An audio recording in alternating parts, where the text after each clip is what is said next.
Hello students, आज हमें करनी है गणित की वर्कशीट नंबर 52 यानी कार्यपत्रक संख्या 52 और आज डेट है 6 नवंबर 2020। आज की हमारी वर्कशीट का टॉपिक है त्रिज्यखंड की संगत चाप की लंबाई। लास्ट वर्कशीट में आपने सीखा था कि कैसे हम वृत्त के वृत्तखंड का क्षेत्रफल निकाल सकते हैं। आज हम त्रिज्यखंड की संगत चाप की लंबाई के बारे में सीखेंगे। आज की वर्कशीट में यहाँ पर हमें दी गई है एक क्रियाकलाप यानी एक एक्टिविटी। सबसे पहले हम इसे स्टार्ट करते हैं। आपसे बोला गया है एक वृत्त को कागज पर काटिए, केंद्र पर 60 डिग्री का कोण बनाती हुई दो त्रिज्याएं खींचिए। आपको एक वृत्त काटना है और ये एक्टिविटी को आपको अपनी कॉपी में भी करके दिखाना है। उस वृत्त पर 60 डिग्री बनाती हुई दो त्रिज्याएं बनानी है, तो एक त्रिज्या बनाएंगे इस तरीके से और इस त्रिज्या के इस केंद्र पर डी को रखेंगे, यहाँ से 60 डिग्री का कोण बना देंगे। ठीक है, ये हो जाएगा हमारा 60 डिग्री का कोण और ये दोनों भुजाएं हमारी क्या हैं, त्रिज्या हैं। इसी आकृति को आप कंपास की सहायता से भी बना सकते हैं। कंपास की सहायता से बनाना आता है ना आप सभी को? कैसे बनाते हैं? इस आकृति में जो यहाँ पर हमारा केंद्र है, यहाँ पर अपनी कंपास की सुई को रखेंगे, एक सी या फिर जिसको आप डी भी बोलते हैं, इस तरीके की बड़ी सी आर्क लगाएंगे। इतनी ही खुली कंपास से एक आर्क लगाएंगे और इसको जोड़ देंगे, तो ये जो कोण बनता है ये 60 डिग्री का ही कोण बनता है। इसको करने के बाद आपसे बोला गया है कि इसी को कॉपी में चिपकाना है, इस वृत्त को आपने, और केंद्र, त्रिज्या, त्रिज्यखंड और चाप द्वारा केंद्र पर बना हुआ कोण और चाप, ये सभी चीज़ों को दर्शाना है इस आकृति में। तो आप कैसे दर्शाएंगे? बहुत आसान है इसको तो दर्शाना। देखिए, इस प्रकार से आपने वृत्त तो पहले से ही बना लिया है, केंद्र भी आपको बना हुआ दिख रहा है और इस तरीके से सब चीज़ें आपको बनी हुई है, आपकी आकृति में दिख रही होंगी, आपने बना ली होंगी। तो ये है केंद्र O, ये है त्रिज्या, जो दोनों त्रिज्याएं हमने बनाई थी, और ये है हमारा कोण जो कि 60 डिग्री का हमने बनाया था। तो यानी हमने क्या क्या दर्शा दिया? केंद्र दर्शा दिया, त्रिज्या दर्शा दिया। इसके बाद त्रिज्यखंड क्या होता है? त्रिज्यखंड होता है ये आकृति। याद है ना आप इस सभी को? त्रिज्यखंड का मतलब जैसे कि एक पीस ऑफ पिज्ज़ा, पिज्ज़ा का एक पीस हो या फिर केक का एक पीस हो, वो हमारा त्रिज्यखंड होता है। इसके बाद आपसे बोला गया चाप द्वारा केंद्र पर बना कोण। चाप द्वारा केंद्र पर बना हुआ कोण कौन सा है? यही कोण है जो 60 डिग्री का हमने बनाया। और लास्ट में हमें बोला गया है कि चाप को भी दर्शाइए। चाप का मतलब होता है आर्क ऑफ अ सर्कल। तो ये है मेरी चाप। इसी चाप के बारे में आज हमें पढ़ना है, क्योंकि यही चाप है जो इस त्रिज्यखंड को बनाती है। इसी चाप के द्वारा ये त्रिज्यखंड पूरा होता है ना। तो विद्यालय में हमने आगे देखिए क्या पढ़ना है, एक एक्टिविटी दे रखी है। विद्यालय के वार्षिकोत्सव यानी एनुअल डे जो फंक्शन है, उसके अवसर पर अंजलि और रोहन ने स्वागत करने के लिए, सजाने के लिए एक रंगोली बनाई। रंगोली जो उन्होंने बनाई उसमें 35 सेंटीमीटर वाले वृत्ताकार भाग के किनारों पर बॉर्डर बनाने के लिए उन्हें एक डोरी की आवश्यकता है। इस डोरी की लंबाई उन्होंने इस प्रकार ज्ञात की। तो आप यहाँ पे देख पा रहे होंगे एक आकृति बनी हुई है जिसमें एक वृत्त बना हुआ है और आसपास सारे त्रिभुज बने हुए हैं। तो इस आकृति की एक रंगोली तैयार की है अंजलि और रोहन ने वार्षिकोत्सव के लिए। यहाँ पर बताया गया है कि यहाँ पर जो सेंटर में ये जो वृत्त बन रहा है, इस वृत्त की जो त्रिज्या है वो 35 सेंटीमीटर दे रखी है। इन्होंने डिसाइड किया, दोनों बच्चों ने मिलकर, कि इस आकृति को, इस रंगोली को जो वो सजाएंगे वो डोरी से सजाएंगे, यानी इस वृत्त के यहाँ चारों ओर एक डोरी लगाएंगे, रंग बिरंगी डोरी से इसको सजाएंगे। तो अगर इन बच्चों को इस डोरी की लंबाई ज्ञात करनी हो तो क्या ज्ञात करना पड़ेगा इस वृत्त का? सोच के बताइए। परिधि ज्ञात करनी पड़ेगी। परिधि कैसे ज्ञात की जाती है वृत्त की? 2πr के फॉर्मूला से।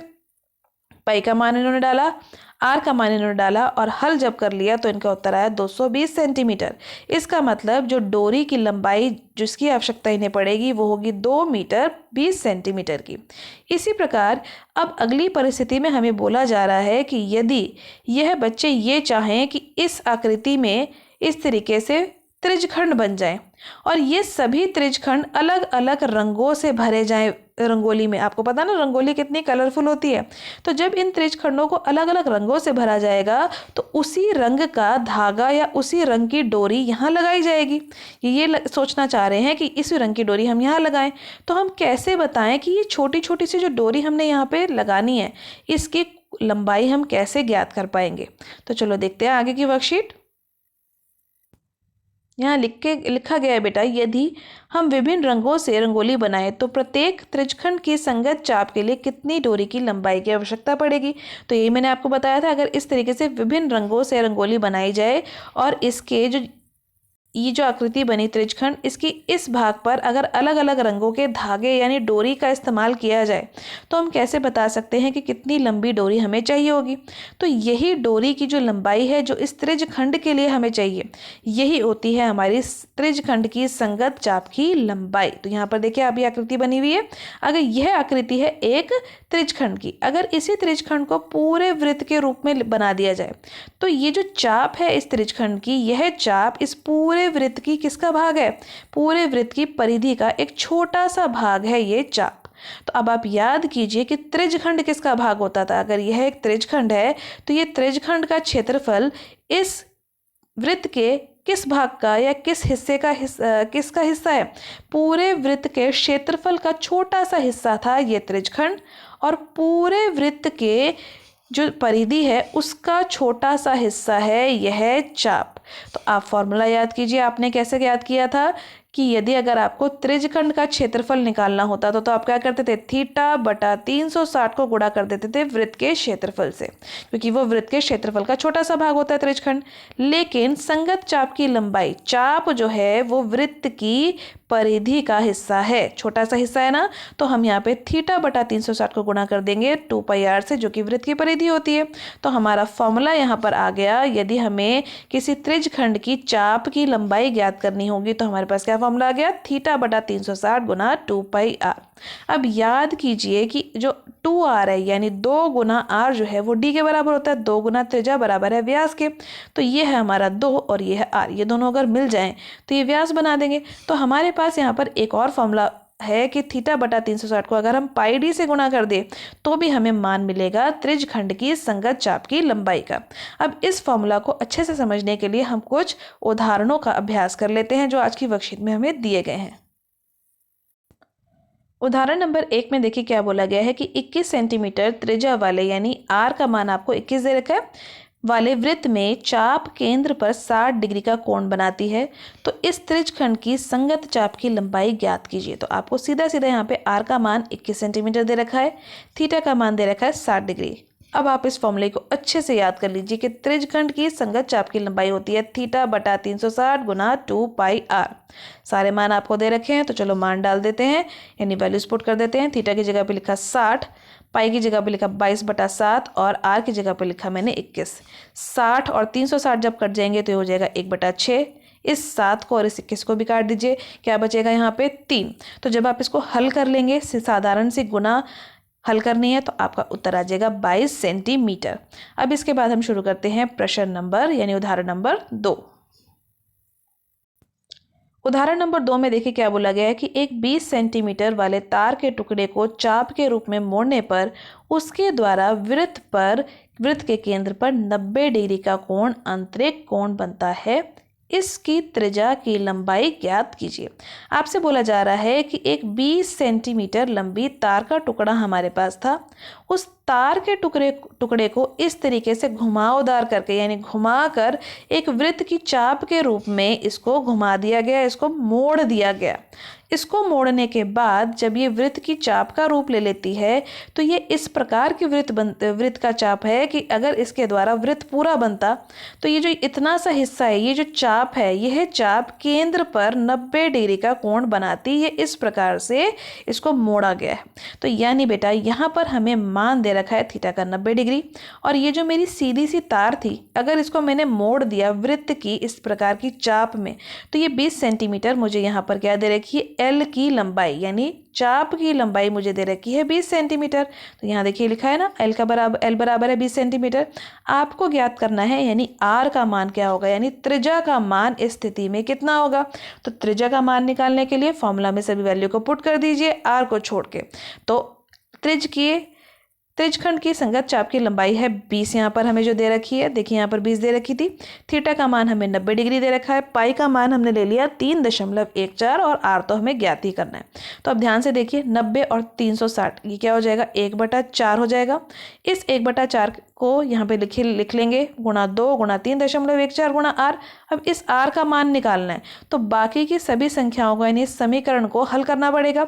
4 यहाँ नीचे लिखा गया तो 20 के पास जाकर वो गुणा हो जाएगा और बाकी की संख्याएं जो आर के साथ ऊपर में बैठी हैं यानी अंश भाग में बैठी हैं वह सारी संख्याएं नीचे चली जाएंगी भाग होने के लिए, यानी 2 भी नीचे आ गया देखिए यहाँ पर, और 3.14 भी यहाँ नीचे लिखा गया है।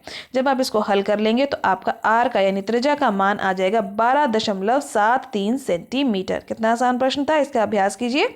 इसके बाद हम करते हैं उदाहरण नंबर 3। उदाहरण नंबर 3 में देखिए क्या बोला गया है कि 36 सेंटीमीटर वाले एक वृत्त के त्रिज्यखंड का क्षेत्रफल हमें यहाँ पे दे रखा है। क्षेत्रफल कितना दे रखा है, 42 पाई सेंटीमीटर स्क्वायर।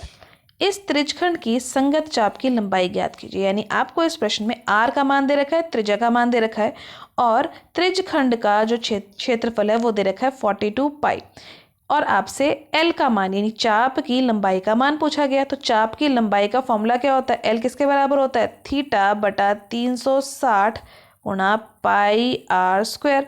अब इस प्रश्न में ध्यान से देखिए, आपको मान दे रखा है आर का, लेकिन आपको थीटा का मान नहीं दे रखा है इस प्रश्न में। यानी थीटा का मान जब तक नहीं निकलेगा एल का मान नहीं निकल सकता, यानी त्रिज्यखंड की संगत चाप की लंबाई नहीं निकल सकती। लेकिन हमें यहाँ पर क्षेत्रफल दे रखा है जो कि त्रिज्यखंड का क्षेत्रफल था। तो त्रिज्यखंड के क्षेत्रफल का फॉर्मूला याद कीजिए, क्या होता है, थीटा बटा 360 गुना पाई आर स्क्वायर। यहाँ पर भी हमें थीटा का मान नहीं दे रखा, लेकिन हमें त्रिज्या का मान पहले से पता है, तो हम थीटा का मान यहाँ से ज्ञात कर लेंगे। थीटा का मान ज्ञात करने के लिए बाकी के सभी मान डाल दीजिए। एरिया की जगह पर डाल दीजिए, यानी क्षेत्रफल की जगह पर डाल दीजिए 42 पाई जो हमें दे रखा था। आर की जगह पर डाल दीजिए 36 गुना 36। तो यहाँ पर देखिए इस वाले पाई से ये पाई तो कट जाएगा, और थीटा का मान निकालने के लिए जो 360 नीचे बैठा है, अगर ये इसके पास जाएगा तो यहाँ जाकर ये गुणा हो जाएगा, और जो 36 का वर्ग यानी जो ये संख्या लिखी थी ये नीचे आ जाएगी। इसको जब आप हल कर लेंगे तो आपका थीटा का मान आ जाएगा 35 डिग्री बटा 3। इसी मान को आप यहाँ पे इस फॉर्मूला में पुट कर दीजिए। थीटा की जगह पर आर की जगह पे आर का मान डालिए, तो आपके पास जो संगत चाप की लंबाई है, त्रिज्यखंड की संगत चाप की लंबाई, वो आ जाएगी 7.33 सेंटीमीटर। इसके बाद हम शुरू करते हैं स्वयं प्रयास कीजिए के प्रश्न, और पहला प्रश्न हम इसके बाद शुरू करते हैं। पहले प्रश्न को ध्यान से देखिए बेटा, क्या बोला गया है कि 21 सेंटीमीटर त्रिज्या वाले वृत्त के त्रिज्यखंड की संगत चाप की लंबाई आपको ज्ञात करनी है जो केंद्र पर 30 डिग्री का कोण बनाती है। यानी आपको यहाँ पर आर का मान दे रखा है 21 सेंटीमीटर, थीटा का मान दे रखा है 30 डिग्री। आपसे बोला जा रहा है त्रिज्यखंड की संगत चाप की लंबाई ज्ञात कीजिए, यानी एल का मान आपको यहाँ ज्ञात करना है। एल का फॉर्मूला याद कीजिए और याद रखिए कि क्या होता है, थीटा बटा 360 गुना 2 पाई आर।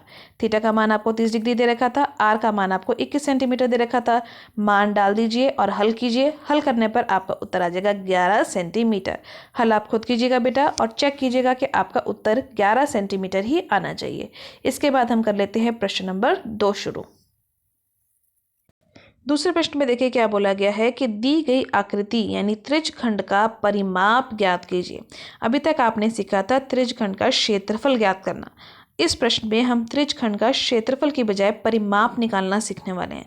तो परिमाप का क्या अर्थ है, मान लीजिए इसके केंद्र बिंदु, ये जो ओ जो है केंद्र बिंदु है, हम इस ओ पर खड़े हैं।